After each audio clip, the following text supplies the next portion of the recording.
Who else really wants to live in San Francisco? Vibrant neon colors, upturned pagoda-style structures, weird floating blimp lantern thingies. Wind turbines? See? That's what I love about Japan. Even their energy sources are brightly lit and cutesy. Some expectation subversion right off the bat. You thought you were getting Pacific Rim? More like Rock'em Sock'em. Hero? Prepare your bot, Zero. Zing! 2 bots enter, 1 bot leaves. Now with less Tina Turner. Superhero landing. Saving your little brother. You graduated high school when you were 13. Position. There's no stopping me! Optimism. Should I pick up a book on parenting? Probably. Honesty. Is that Wreck-It Ralph? And an original NES remote? Extremely happy to see not 1 but 2 women with equally diverse scientific-based intelligence styles. I'm just impressed that neither of them are Tadashi's girlfriend. Everything in its place. Need this. You can't do that. This is anarchy. Society has rules. I feel your pain, Wasabi. I truly do. Ha! Get it? Dragons breathe fire. And is that Spyro? Or Shenron? Honey lemon? Go-go? Wasabi? You may or may not know that this film is actually based on a short-run Marvel comic by the same name. It's a pretty loose adaptation, but something that does carry over are the names and some interesting interpretations of powers. Go-Go, for instance, turns into a ball of energy and moves really fast, which is why she's the speedy one. But by night, I am also a school mascot. Alright, we need a lazy, stoner-type, high school dropout-looking kid. What's TJ Miller doing? Looks like a walking marshmallow. Compliments? Callahan's Laws of Robotics? That's right. Here's something. James Cromwell is the voice of Robert Callahan. He also voices Dr. Lanning in iRobot, another genius inventor in the robotics field. And he's Zephram Cochrane from Star Trek, where he's also a genius scientist. Alright, I really just like Star Trek. Ooh, montage fake-out. But of course, an inventing microbots montage is the fastest way to get into a technical institute. Relax, Hiro. Honey Lemon is using the proper Japanese pronunciation of Hiro's name. Everybody say Hiro. Hero! And she tries her best to spread the knowledge. Is that Doc Brown? I know it's a cartoon, and this type of tech is probably far off / not ever going to be quite this sophisticated, but the microbots are an awesome bit of imagined technology. Secret handshake. Shadowing? Callahan's in there. Someone has to help. Courage. Well, it wouldn't be Disney if the main character's closest guardian family member didn't die tragically. But this line Someone has to help. is a win. Tadashi was still willing to risk his life for Callahan, so that's self-sacrifice. San Francisco-looking town, but complete with Japanese cherry blossom trees. Give you a big hug. Trying to cheer up a friend. Hello, I am Baymax. You've gotta love Baymax. He's the comic relief and drama center of this film all in one. You have fallen. Observation win. Ow. On a scale of 1. Ow. On a scale. On a scale. No. On a scale. Persistence. So I'm starting to realize that the other Disney and Marvel properties references are at an all-time high in this film, particularly Wreck-It Ralph. They may have gone a tad overboard, but the majority of them are hidden well enough not to be too distracting. So 1 win for all the rest of them. Using time for a young adolescent flowering into manhood. Flowering into manhood. That is all. Find out where it's trying to go. Would that stabilize your pubescent mood swings? Uh-huh. Absolutely. Granting requests. Last hug. Hugging. I am not fast. Super jazzed on Scott Adsit. He really blew me away with his performance as Baymax. Only person who could have maybe done better would have been Alan Tudyk. But I guess... What do you mean he's already in this movie? That's right, he's Gray. Man, he did it again. Saving your new friend.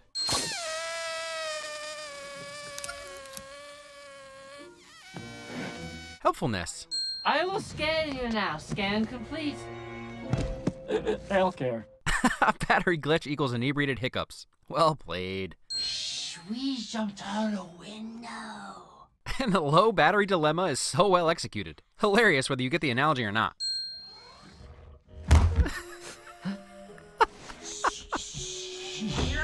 More hugging. Man, there's a lot of hugging in this movie. Like, lots and lots of hugging. I have some concerns. Constructive criticism. What people do sometimes when they're pumped up. Ba-la-la-la. Secret handshake lessons. A Matrix-style downloading martial arts to your brain training montage is the fastest way to get gummy bears.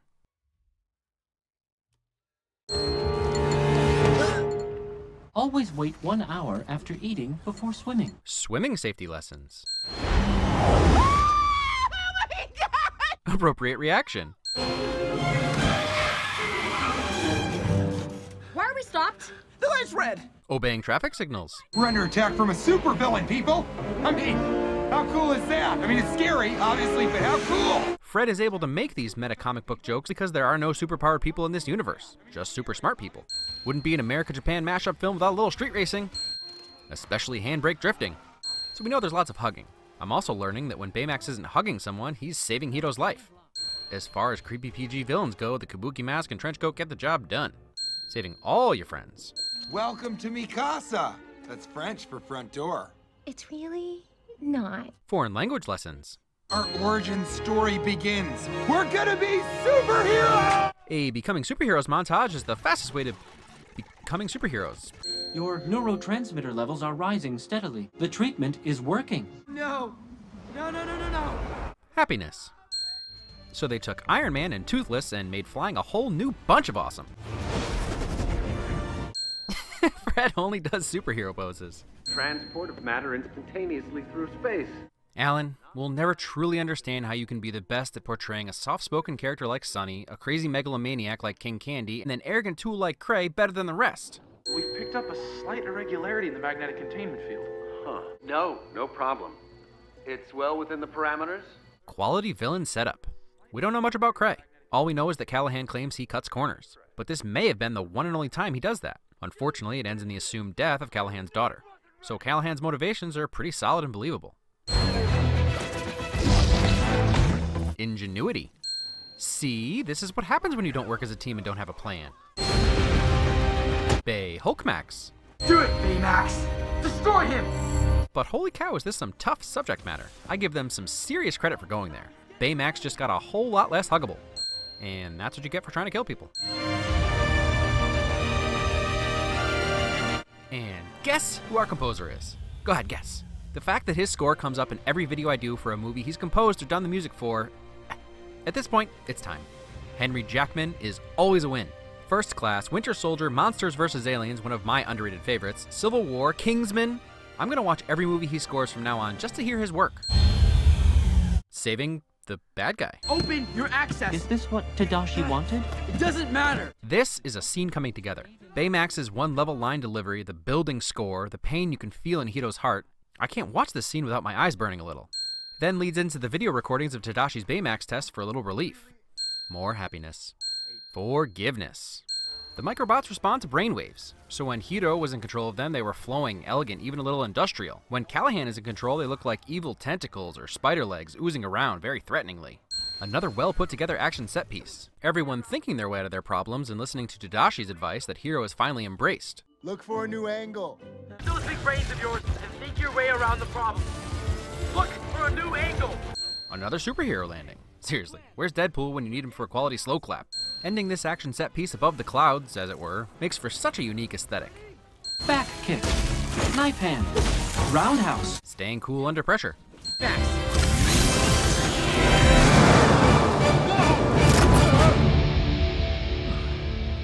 Mercy. She's alive in there. Someone has to help. Call back with even more meaning packed into it. Holy, insanely beautiful colors. Pandora, what? Are you satisfied with your care? Please. No. I can't lose you two. Hero, I will always be with you. Self-sacrifice. Heart-wrenching self-sacrifice. And a beautiful callback to Baymax's reassurance about Tadashi still being here now that Baymax himself has become important to Hito. And as cheesy as this might feel, they've actually been building towards this since the first fist bump. I am Baymax. Hello, Hero. Baymax is alive! I wear 'em front. I wear 'em back. Stan Lee cameo offers up some fatherly acceptance. And finally, a chance to be a full-fledged superhero. The man deserves it. And even more hugging. Big Hero 6 takes a more traditional comic book story full of superpowered people and turns it into a human story with intelligence, ingenuity, and some scientific skill as the only real superpowers. Some suspension of disbelief is required, but coming from the supernatural comic characters they're based on, it's a pretty big departure and a welcome twist on a typical narrative at this point. And while I love a good punching, the main problem-solving technique in this film is right from Tadashi. Look for another angle. Again, using their brains instead of magic. Even when they're suited up, they're still human. I can't cut a perfect circle, can you? That happens to me every time. TJ Miller and Damon Wayans Jr. were inspired choices. Gravity crush. Falling hard. Is that all you got? Oh, you got that too? Maya Rudolph as Cass also has some really funny moments. You're gonna feel these things tomorrow. You know what I'm saying? But Scott Adsitt's monotone voice work as Baymax takes the cake. Harry baby. And the physical comedy of Baymax had me smiling the entire film.